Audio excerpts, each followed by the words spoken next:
Lord, ibigay mo po sa akin ang dapat kong gawin sa araw na ito.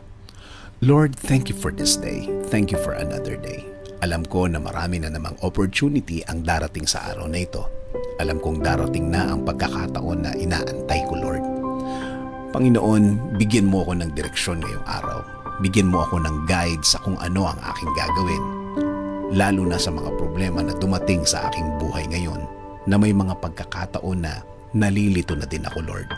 Ibigay mo po sa way ko ang mga sagot at solusyon sa mga dalahin ko ngayon, Panginoon. Ilayo mo po ako sa mga pagkakataon at mga tao na naglalayo sa akin sa sagot ninyo sa aking mga problema, Lord. Ilagay niyo po ang mga tamang impluensya sa aking araw-araw, Lord. Mga tamang tao na mag-i-inspire sa akin.